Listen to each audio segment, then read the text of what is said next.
Ever want to create those thick and growling jump up basses?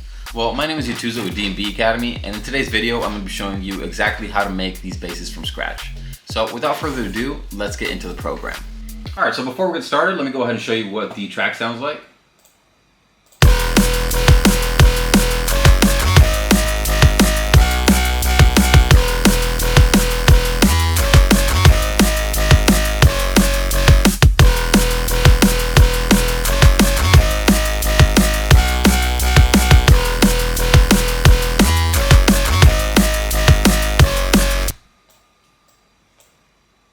So to make this bass, you want to use either Serum or Vital. And the bass actually consists of two layers here. So one is like the lower mid layer.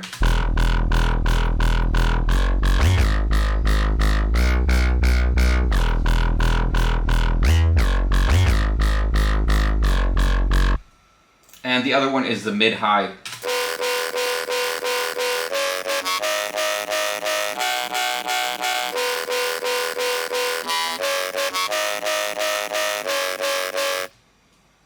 So as you can hear, we've got this powerful melodic jump up bass ready to tear up the dance floor. Alright, so for the first oscillator here of the first preset, we are actually using the Grimace wavetable. And this is getting FM from B, so we have a analog BD sine here on the oscillator B with the volume all the way down, of course.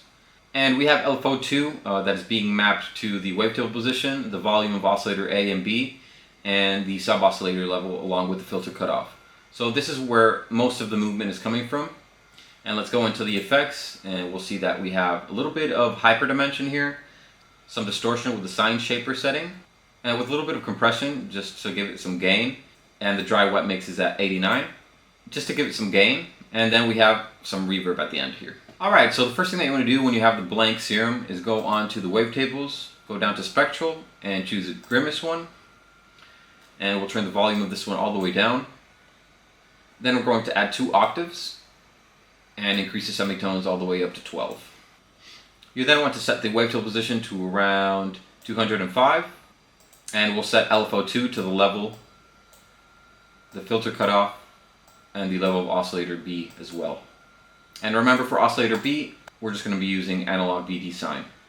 You then want to turn on the sub and also bring down the level of that, and we're going to drag LFO2 onto the level. Let's also turn on the filter, make sure it's affecting A and B, and bring the cutoff all the way down. We then want to add some drive, some resonance,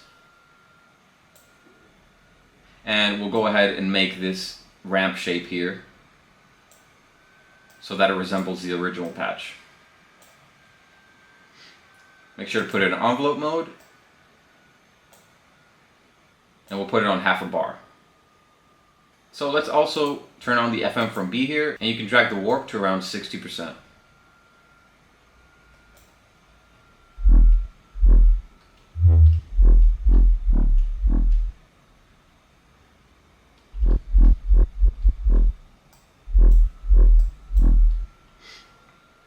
We then want to go into the matrix, and on the filter cutoff here, we want it unipolar. So this is what it should sound like right now. And as you can hear, we're getting quite close. So let's open the Effects tab.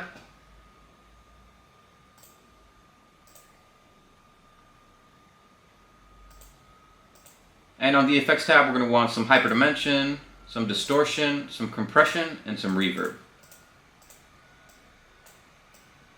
So for the hyperdimension, I like to bring down the voices to around 2 or 3. And then with the dry, and bring down the mix to around 5% or 4. We're then going to choose the sine shaper.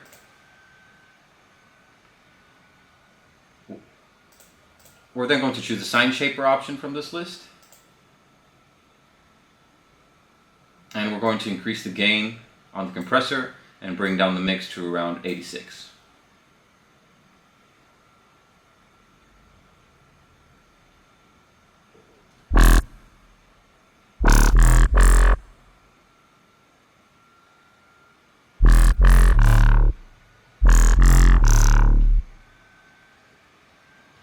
So I notice it's actually changing the phase every time I play it, so let's go ahead and go onto the oscillator A and B and turn the random phase all the way down.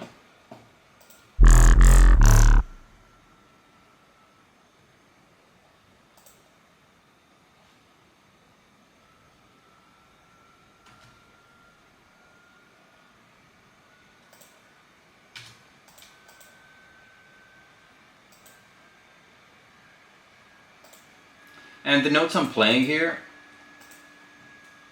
and I'm going to show you guys the notes just in case that you guys want to copy them. Cool. Now let's get back to the patch. So we're also going to map the LFO2 to the wavetail position, just so we have a little bit more movement here. And the only thing that's missing now is mapping LFO2 to the wavetail position of oscillator A and B. So let's drag it onto the wavetail position of oscillator A, and you can put this around -28.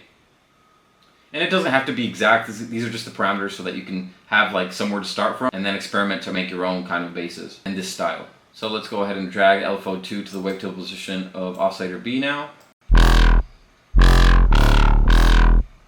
Alright, so now let's move on to the second layer. And this one's a very similar one. We just changed a couple parameters here, and we're also using some noise. So we got some basic shapes here, and we've also got a triangle wave, but we're using the sync. That's why you see that it's like this. And for the effects, we just have some EQ, distortion, hyperdimension, compression, and reverb. So on this one, we're mapping LFO1 to the levels of oscillator A and B, the noise levels, and then we have a separate LFO that is being mapped to the filter mix. So as you can see here, this is what it's mapped to right here. Just affecting the dry wet mix of that filter that is affecting the A, B, and the noise. Alright, and now that you've got a fresh serum, let's go and choose basic shapes from the analog tab. And we're going to choose this last shape right here. And we'll bring the level down. Since we're going to modulate the level with LFO1, let's just drag that on there now. And we also want to turn on FM from B again. And you want to increase this to around 60% as well. We're then going to turn on oscillator B and go to basic shapes again. But this time we're going to use a triangle wave. And turn on the sync no window, and you want to bring this up to around 2.12%. You also want to click on B and N here. This is just to ensure that the filter is affecting oscillator A, B, and the noise. And let's turn on the noise and also drag LFO1 to the noise level. Alright, and we also want to drag it to the level of oscillator. Then you want to draw a similar shape that we did in the first patch. And for LFO3, you do the same thing. And drag this one to the mix. So it's like that. Alright, and once you've got those LFO mapped correctly, let's go onto the effects tab. And here we're going to turn on some EQ, some distortion, some hyperdimension, some compression, and some reverb. So for the EQ, you want to turn on the slow pass filter here and bring the frequency all the way down to around 47, 48. We then want to also bring the Q down, and we will choose the peak here and bring this frequency all the way down to around 258 Hertz, and we will bring the gain up to around 3 dB. Let's put the drive to around 90%, and let's increase the mix on the dimension and bring down the mix on the hyper part. We then want to increase the gain on our compressor, and for the reverb, make sure that you have the low cut turned on with a small decay. And let's not forget to set the envelope mode to our LFOs here.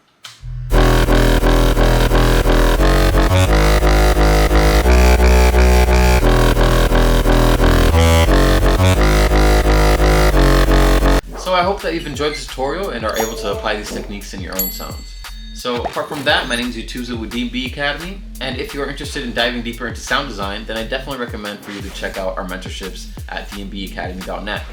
We have loads of international artists that are recognized worldwide, ready to give you the best of information to skyrocket your career to the next level. So thanks for watching, and I'll catch you in the next one.